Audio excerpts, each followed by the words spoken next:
Stop! Stop him! Thief! Please, help me! Help!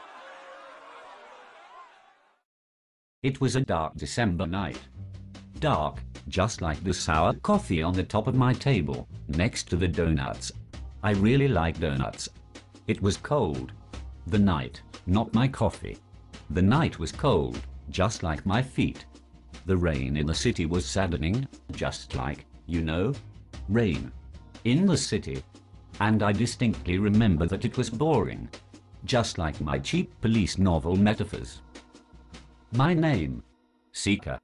Truth seeker. Detective. Private eye. Sleuth. Part-time teddy bear hugger. Yes, I was tough. Toughness was my name. No, it was truth seeker. Never mind. In a way I'm tough. But no amount of toughness would prepare me for the client that was about to cross my cabinet door. Come in. Are you truth seeker? I have already told it 2 times in this film. Who wants to know? My name is Mr. Pagan. I wish to report a robbery. Very well. What has been stolen? Christmas. What? What did you just say? Someone has stolen Christmas from me.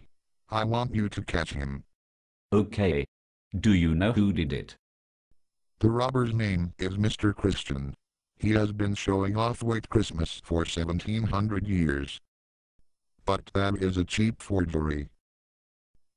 Originally, the 25th of December was a pagan feast, which the Christians stole from us.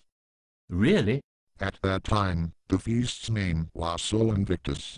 It celebrated the rebirth of the sun god, after the winter solstice. But the Christians appropriated that date for the birthday of their own god. They said that Jesus was the light of the world, like the sun, ending the winter of our sins. Seems like a reasonable analogy to me. It doesn't matter. They stole our feast day in order to fool pagans into their religious cult. Very well. But couldn't both feasts just have happened to be on the same date? The Christians' plagiarism is undeniable. There was another pagan feast in late December, named Saturnalia, in honor of the god Saturn. In Saturnalia there were public religious ceremonies officiated by a priest, and also banquets and gift exchanges. Does that sound familiar? Indeed. But do you have material proof that Mr. Christian stole Christmas? What about the Christmas tree? What about it? Christians have been using it for centuries, but what's their excuse? In Saturnalia, the Romans already decorated trees. The ancient pagan Germanic peoples, in the other hand, tied fruits and candles to evergreen tree branches, in honor of their god Odin. That case needed a lot of pondering. On the one hand, if the pagans truly had been robbed, there needed justice. But, on the other hand, if I succeeded, it would be the end of Christmas as we know it.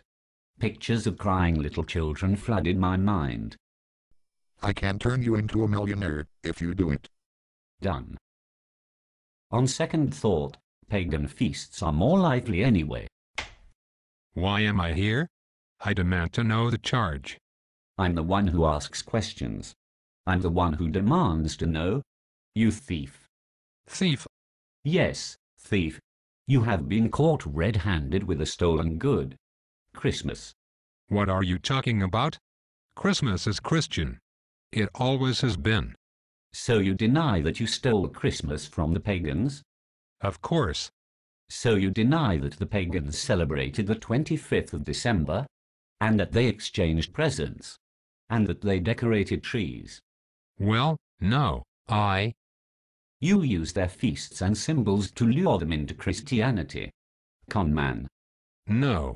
We used their feasts and symbols to help catechize the new converts from paganism. That's all. If Christmas is such a Christian celebration, can you please tell me just one Christmas symbol that you didn't copycat from pagans? Well, that is too easy. The nativity scene. What? In the 13th century, St. Francis of Assisi wanted to help his fellow Christians to really understand the power and joy of God's coming into this world.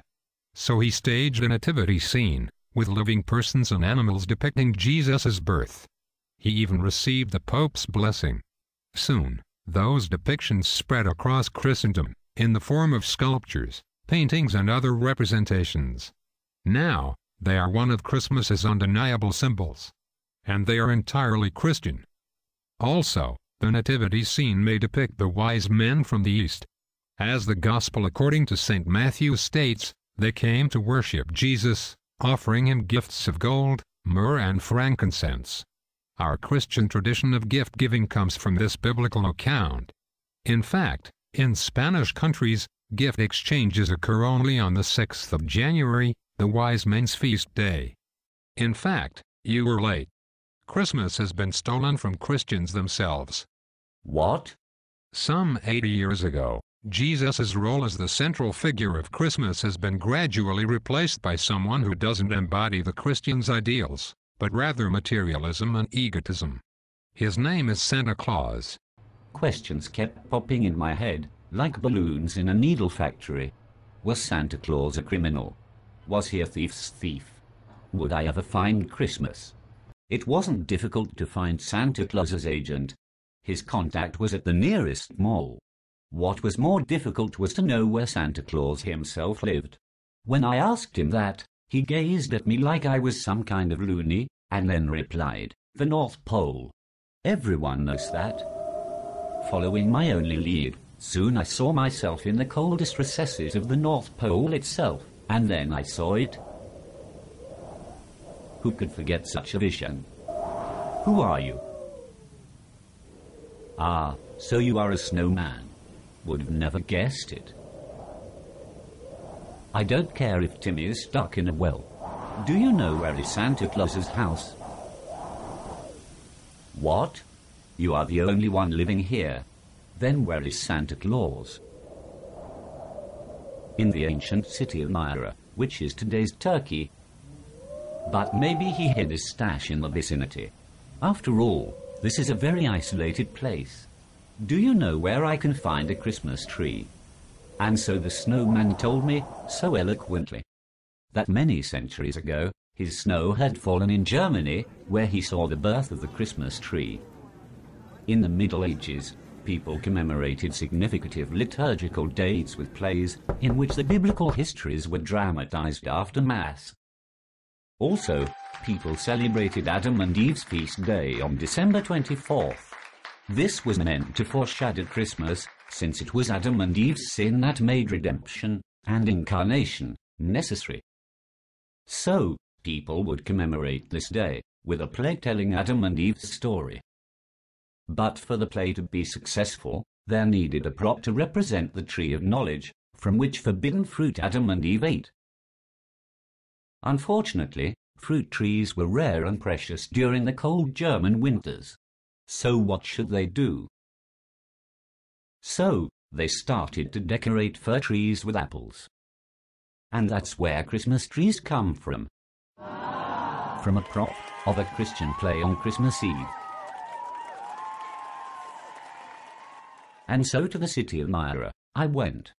Decided to never flinch.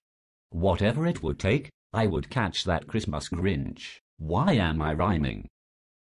Hey, someone's coming. Good morning. Has any of you ladies seen Santa Claus? No, sorry. Never heard of him. It's a merry old guy with a white beard and red clothes. Ah, yes. Many years ago, we didn't have a dowry, so we couldn't convince anyone to marry us. But that nice old man managed to raise 3 bags of gold and tossed them down our house's chimneys. It was quite funny because the gold fell in our slippers that were there to dry. He didn't want to be noticed, but I saw him as he got down from our rooftops, and he completely fits your description. Later, I found a little boy who gave me more intelligence about that character. Oh yes. Some years ago, a butcher kidnapped some children and slayed them into tiny pieces. But that nice old man appeared, and he prayed, and the children were brought back to life completely unharmed. Since then, he is the protector of children everywhere. Unfortunately, all my info was useless. I now could understand how Santa Claus was related to children and gifts. But I didn't find the man himself. So I returned home to throw the towel. A milkshake, please. Stirred, not shaken. I was really frustrated. But, unexpectedly, the answer would, in moments, just hit me. Where am I? What? Santa Claus? Merry Christmas, truth seeker. I have been looking everywhere for you. If you wanted to see me, all you had to do was pray. Pray to Santa Claus. No. To God. But I could intercede for you, if you called me by my real name. Nicholas. St. Nicholas. St. Nicholas. Indeed. I was a 4th century Catholic bishop from the city of Myra. Didn't the red clothes give it away? So you are really a Christian? Down tooting. And a very tough one. Fought for orthodoxy in the First Council of Nicaea. But then why did you steal Christmas from your fellow Christians? I didn't. All I wanted to do was to make people understand, in the light of Christmas's spirit, the joy of giving. But my image was hijacked from me and used for nefarious purposes. Which purposes? Instead of Christ, they worshipped consumerism. Instead of giving, they focused on receiving. I thought that by my actions, people would start to imitate me. And, by doing so, achieving holiness. But it didn't work that way. And now, some Christians are so annoyed that they want to banish me from Christmas. But the problem is not that there is too much Santa Claus in Christmas. The problem is that there are so few Santas. So few trying to live up by my example. I will help to clear up your name. But I need you to tell me who is behind all this. Thank you. The culprit is in fact... Finally, it all made sense. Now it was time to end this charade. And I would end it with style, just like Sherlock or Poirot. By bringing every suspect together in a luxurious mansion, where I would reveal the culprit. I see that you arrested Mr. Christian. Good job. Not so fast. I want to reveal how the thief stole Christmas. Oh, all right, but make it quick. Firstly, Christmas is a Christian celebration. Its name derives from Christ's Mass. Also, all the allegedly stolen Christmas symbols have a Christian origin. So I investigated a little further, and found out that the real Mr. Pagan has been dead for over 1500 years. You're an imposter. Well, I swore.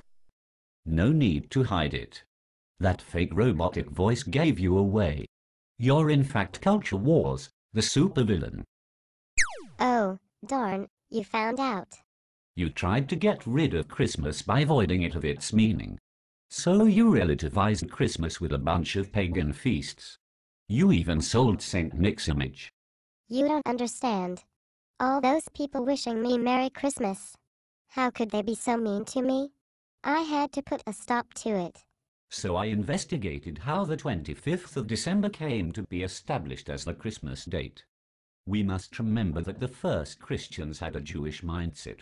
And the Jews believed in the integral age of their prophets, that is, that they died on the same dates of their conceptions. Jesus Christ was crucified in a Jewish Passover, in the 14th day of the Jewish month of Nisan, which corresponds to the 25th of March. So it follows that Jesus was conceived in the 25th of March. 9 months of pregnancy later, we have the 25th of December as the birthday. So, this date was very important to early Christians. It had nothing to do with pagan feasts. Nor could it be, since the early Christians preferred martyrdom to paganism. That was incredible, truth seeker. It was actually quite elementary, my dear Mr. Christian. Christmas will live on, as it should. Oh no. And what is this music? Christmas is still here.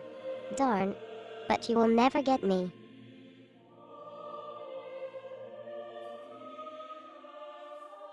You got me.